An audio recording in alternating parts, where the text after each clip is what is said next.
Je suis particulièrement heureuse de vous retrouver pour les 11 choses que vous ne savez pas sur, car c'est un concept que j'ai depuis un moment maintenant sur ma chaîne et que j'adore faire. D'ailleurs, j'avais une petite question à vous poser avant de commencer. Je voulais savoir si vous écoutiez de l'ASMR également sur des plateformes comme Spotify. En fait, quand j'ai préparé cette vidéo de ce soir, j'approche un petit peu mon micro de moi. Je me suis dit que le format les 11 choses que vous ne savez pas sur, ça pouvait être un format qui peut être très facile à écouter sur des plateformes comme ça. Mais moi personnellement, je n'écoute pas de l'ASMR sur Spotify, Deezer et compagnie. Alors je me suis demandé si c'était judicieux ou non de mettre le son de ces vidéos en ligne sur Spotify, si c'est quelque chose qui vous tenterait, si c'est quelque chose que vous écoutez, en tout cas de l'ASMR sur ce genre de plateforme où il n'y a que de l'audio et non pas du visuel.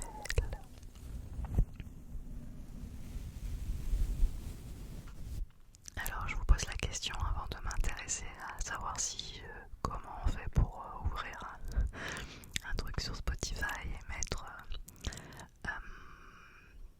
mes vidéos, enfin les audios de mes vidéos, parce que comme vous le savez, je suis quand même j'ai un emploi à plein temps, je suis maman et je fais aussi des chroniques radio et en plus de ça donc j'ai l'ASMR, donc mes journées sont quand même bien remplies. Je sais pas si ça me donnerait du temps en plus de mettre tout ça en ligne sur Spotify, mais en tout cas je voulais vous poser la question, est-ce que c'est pertinent que je le fasse ou pas? Bref, cet épisode des 11 choses que vous ne savez pas sur, vous avez été nombreux à me demander de faire un volet sur l'ASMR.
se relaxer, relaxer, relaxer, relaxer.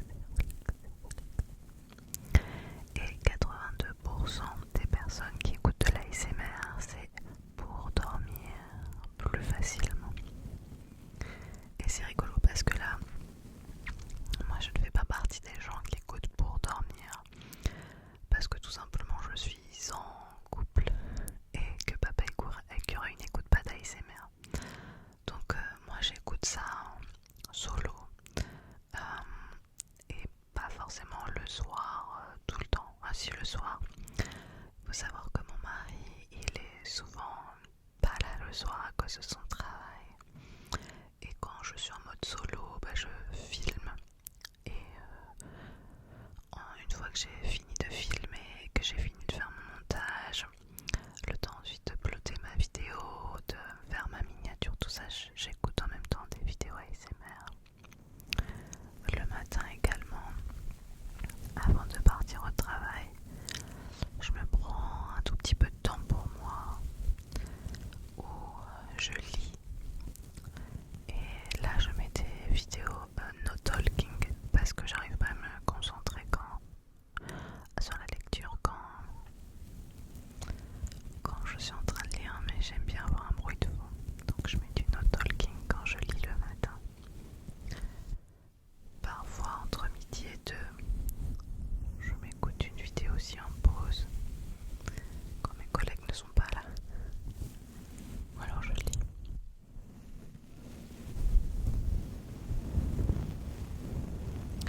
Mais il ne se passe pas une journée sans que j'écoute de l'ASMR, peut-être en vacances.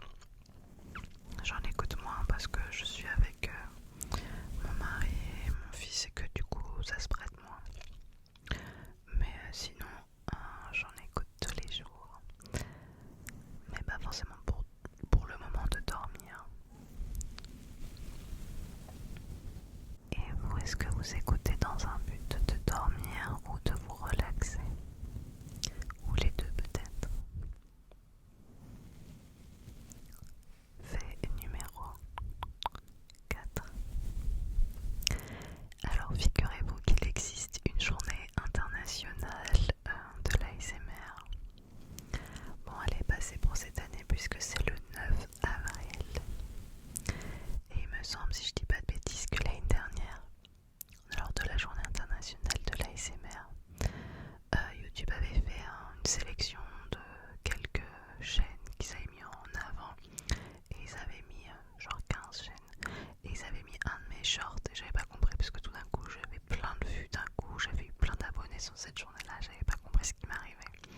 Et en fait non, c'était YouTube qui m'avait mis en avant et j'avais été hyper flattée car on n'était que 15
ASMR par artistes en parler. La façon de monétiser a changé.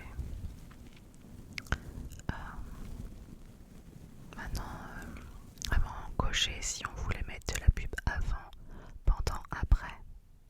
Maintenant, d'office, vous aurez toujours après. C'est très dérangeant pour l'ASMR. Moi, je décoche pour que vous n'ayez pas de pub à l'intérieur des vidéos. Je sais que certaines personnes mettent de la pub à l'intérieur des vidéos, mais je trouve que c'est contre-productif. Et franchement, quand je suis en train de me détendre, j'ai pas envie d'entendre brailler une pub dans mes oreilles. C'est très stressant. Donc je ne mets pas de pub à l'intérieur, mais toutes les personnes comme moi qui décochent cette case de pub à l'intérieur se sont vues vraiment baisser dans leur visibilité depuis novembre dernier. Et je sais que ça en décourage plus d'un, j'en ai discuté avec plusieurs personnes et il y a plusieurs personnes qui se posent même la question d'arrêter leur chaîne à cause de ça, car il faut se rendre compte que c'est énormément de travail et beaucoup d'heures pour faire toutes ces vidéos de recherche, de filmer, de faire du montage. Et donc si on n'est plus vu, ça décourage un petit peu. Je vous rassure tout de suite, je n'ai absolument pas envie d'arrêter, car pour moi c'est aussi un moment de détente. Je suis absolument fan du fait de filmer, et même si les retours sont moins importants, je sais que je fais du bien à certaines personnes et c'est très gratifiant. Mais voilà, depuis novembre c'est compliqué, il faut que vous le sachiez. Et donc que ce soit pour moi, mais pour tous les autres, n'hésitez pas à laisser des commentaires, à liker. C'est comme ça qu'on peut tordre un petit peu l'algorithme. Fait numéro 7. D'après une étude, les personnes qui regardent des vidéos ASMR ont une fréquence cardiaque réduite. En même temps, quand on chasse le stress et qu'on se laisse bercer par les chuchotements, c'est tout à fait normal que la fréquence cardiaque baisse.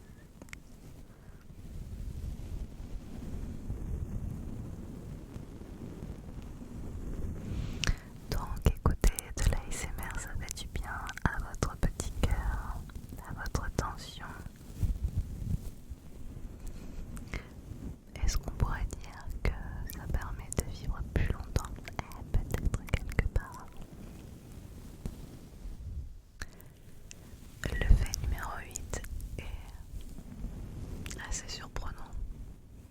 Et quelque part, je sais pas si c'est si surprenant que ça. Les personnes sensibles aux vidéos ASMR seraient des personnes étrangement plus sensibles à la misophonie, c'est-à-dire la haine des bruits de bouche lorsque quelqu'un mange par exemple. Ce qui est rigolo, c'est qu'en vidéo ASMR il y a beaucoup de vidéos de dégustation, des mukbangs.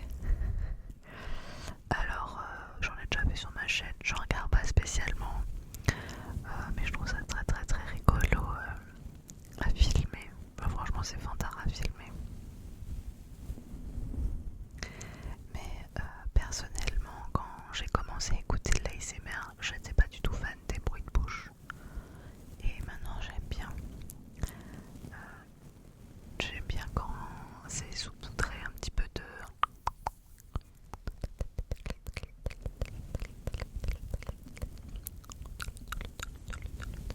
C'est des choses que j'aimais pas du tout au début, maintenant j'adore. Mais par contre dans la vraie vie, je déteste quand quelqu'un fait beaucoup de bruit en mangeant. Ça m'insupporte. J'ai envie de lui dire, mais ferme ta bouche. Pourquoi tu fais autant de bruit en mangeant à table? Bon ben c'est marrant parce que j'ai pas du tout cette même sensation, cette même impression quand je suis face à une vidéo ASMR. Après j'ai l'impression aussi quand j'écoute de l'ASMR que je suis plongée comme entre de l'hypnose et de la transe, je sais pas, je suis à moitié ailleurs. Alors que dans la vie de tous les jours, quand je suis en train de manger avec quelqu'un,